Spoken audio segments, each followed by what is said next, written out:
Hello बच्चों,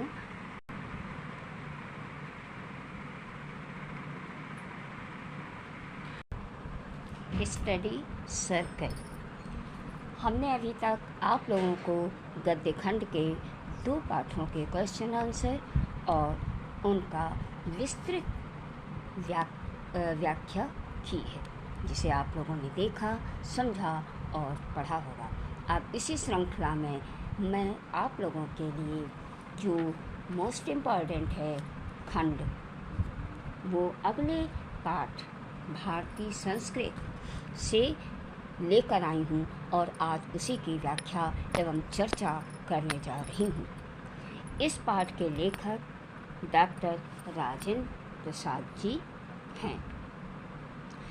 अब आगे देखते हैं कि डॉक्टर राजेंद्र प्रसाद जी ने क्या बताया है भारतीय संस्कृत पाठ में। तो सबसे पहले इसको देखते हैं थोड़ा सा संक्षिप्त कि भारतीय संस्कृत पाठ के संदर्भ में डॉक्टर राजेंद्र प्रसाद जी ने क्या कहा है। प्रस्तुत पाठ में डॉक्टर राजेंद्र प्रसाद ने भारतीय संस्कृत में विद्यमान अनेकता में एकता के गुण को दर्शाया है। डॉक्टर राजेंद्र प्रसाद ने भाषा के अनुरूप शैली का प्रयोग करके सहज ही अपने भावों को अभिव्यक्ति प्रदान की है। अपनी भाषा शैली के इसी गुण के कारण भारतीय संस्कृत के माध्यम से उन्होंने भारतवर्ष को विविधताओं का प्रभावपूर्ण चित्रांकन किया है। आइए अब आगे बढ़ते हैं और गद्य खंड देखते हैं, जो परीक्षा की दृष्टि से बहुत ही महत्वपूर्ण है और आने के लिए बहुत ही इम्पोर्टेंट है। चलिए अब आगे बढ़ते हैं और आपको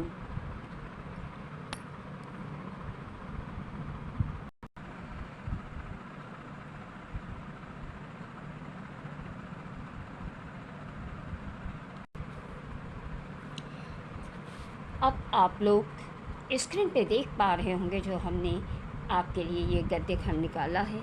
आइए इसको पढ़ते हैं और समझते हैं कि इस गद्य खंड में लेखक ने क्या बताया है। हमारी सारी संस्कृति का मूल आधार इसी अहिंसा तत्व पर स्थापित रहा है। जहाँ जहाँ हमारे नैतिक सिद्धांतों का वर्णन आया है, अहिंसा को ही उनमें मुख्य स्थान दिया गया है। अहिंसा का दूसरा नाम या दूसरा रूप त्याग है और हिंसा का दूसरा रूप या दूसरा नाम स्वार्थ है, जो प्रायः भोग के रूप में हमारे सामने आता है। पर हमारी सभ्यता ने तो भोग भी त्याग ही से निकाला है और भोग भी त्याग में ही पाया है। श्रुति कहती है, तेन त्यक्तेन भुज्येथा। इसी के द्वारा हम व्यक्ति और व्यक्ति के बीच का विरोध, व्यक्ति और समाज के बीच का विरोध, समाज और समाज के बीच का विरोध, देश और देश के बीच के विरोध को मिटाना चाहते हैं। हमारी सारी नैतिक चेतना इसी तत्व से ओत-प्रोत है। तो अभी बच्चों आप लोगों ने सुना इस खंड को। It is most important for your examination. अब आगे बढ़ते हैं और इसी गद्य खंड में आने वाले प्रश्न उत्तरों को देखते हैं। तो देखिए, जैसा कि आप लोगों को पता है कि 4 या 5 प्रश्न अक्सर पूछे जाते हैं। पहला प्रश्न वही होता है कि उपरोक्त गद्यांश का संदर्भ लिखिए। दूसरा होगा कि गद्यांश के रेखांकित अंशों की व्याख्या कीजिए। गा नंबर, हमारी सभ्यता की विशेषता क्या रही है। घा, हम किसके द्वारा व्यक्ति, समाज और देशों के बीच विरोध की भावना मिटाना चाहते हैं। और लास्ट होगा द कि स्वार्थ के क्या क्या दुष्परिणाम होते हैं। तो सबसे पहले क्वेश्चन नंबर 1, उपरोक्त गद्यांश का संदर्भ लिखिए। तो संदर्भ कैसे लिखेंगे कि प्रस्तुत गद्यखंड हमारी पाठ्य पुस्तक हिंदी से लिया गया है और इसके लेखक डॉक्टर राजेंद्र प्रसाद हैं। पाठ का नाम भारतीय संस्कृत से लिया गया है और इसके लेखक डॉक्टर राजेंद्र प्रसाद जी हैं। इस तरीके से ये पहला प्रश्न हो जाएगा। दूसरा, गद्यांश के रेखांकित अंशों की व्याख्या कीजिए। तो जो गद्यखंड होता है उसमें कुछ लाइनें खींच जाती हैं गद्यखंड के नीचे, जो मुख्य दर्शाती हैं कि इन्हीं लाइनों का आपको अर्थ बताना है, व्याख्या करनी है। तो आइए इसकी व्याख्या देखते हैं। लेखक कहते हैं, अब प्रस्तुत पंक्तियों में लेखक क्या कहना चाहता है? तो लेखक कहता है कि अहिंसा तत्व हमारी भारतीय सभ्यता एवं संस्कृति का मूल तत्व है। जहाँ कहीं भी हमारे ग्रंथों में नैतिक सिद्धांतों की चर्चा की गई है, वहाँ मन, वचन और कर्म से अहिंसा का उल्लेख अवश्य किया गया है अथवा अहिंसा के विषय में अवश्य बताया गया है। लेखक के अनुसार लेखक कहना चाहता है कि अहिंसा त्याग है, त्याग करना ही अहिंसा है और दूसरे अर्थ में अहिंसा ही त्याग है। अहिंसा और त्याग एक दूसरे के पूरक हैं। ठीक उसी प्रकार हिंसा का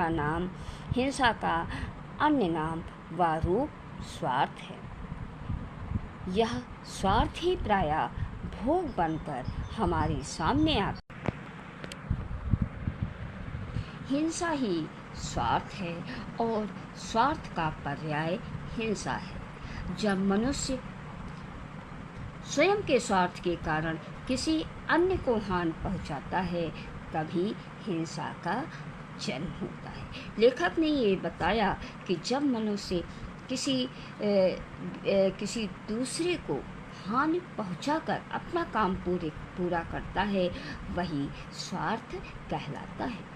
उपनिषद में भी कहा गया है, संसार का भोग त्याग की भावना से करो। एक समाज का दूसरे समाज से तथा एक देश का दूसरे देश से संघर्ष होने के पीछे का कारण भी भोग ही है। समाप्त कर सकते हैं। आशय ये है कि यदि हमें समाज से सभी विरोध और संघर्षों को समाप्त करना है, उनको ख़त्म करना है, तो हमें अपनी भावनाओं में नैतिक चेतना को इसी तत्व से संपन्न करना होगा। अब लेखक ने देखिए कितनी अच्छी बात कही है कि हर व्यक्ति को अपने स्वार्थ को नहीं साधना चाहिए, बल्कि दूसरे मनुष्य के हितों के बारे में भी सोचना चाहिए। अब आगे बढ़ते हैं और अगला क्वेश्चन देखते हैं। अगला क्वेश्चन है कि हमारी सभ्यता की विशेषता क्या रही है। हमारी सभ्यता की विशेषता है तेन त्यक्तेन भुज्जीथा, अर्थात भोग त्याग से ही निकलता है और भोग त्याग में ही पाया जाता है। आइए अगला क्वेश्चन देखते हैं। अगला क्वेश्चन है, हम किसके द्वारा समाज और अन्य देशों के बीच विरोध की भावना मिटाना चाहते हैं। क्या है क्वेश्चन कि हम किसके द्वारा व्यक्ति, समाज और देशों के बीच जो आपस में विरोध की भावना है, उसे किस तरीके से मिटाना चाहते हैं। तो देखिए, लेखक ने बताया कि जब हम त्याग और अहिंसा की भावना के द्वारा व्यक्ति, समाज और समस्त देशों में व्याप्त पारंपरिक विरोध की भावना को मिटाना चाहते हैं या उसको ख़त्म करना चाहते हैं। अगला क्वेश्चन, स्वार्थ के क्या क्या दुष्परिणाम होते हैं? तो इसको देखते हैं।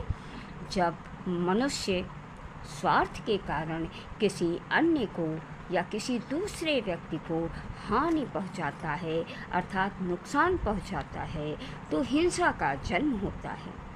इस प्रकार स्वार्थ का दुष्परिणाम हिंसा के रूप में सामने आता है। तो इस तरीके से आपने अभी देखा कि हमारे लेखक भारतीय संस्कृत पाठ के डॉक्टर राजेंद्र प्रसाद ने अपने पाठ में कितनी सुंदर बातों का समावेश किया है और एक दूसरे के प्रति त्याग की भावना, अहिंसा की भावना को बताया है। आशा है आप लोगों ने क्वेश्चन आंसर समझा होगा और इसको करने की और लिखने की प्रैक्टिस करेंगे ताकि परीक्षा में इसको अच्छी तरीके से कर पाएं। अगर समझ में आया हो, वीडियो अच्छा लगा हो, तो इसको लाइक करें, शेयर करें और सब्सक्राइब करें। अब मैं अभी आप लोगों के लिए अगला वीडियो नेक्स्ट लेसन या नेक्स्ट पार्ट से लेकर आऊँगी। तब तक के लिए नमस्कार बच्चों।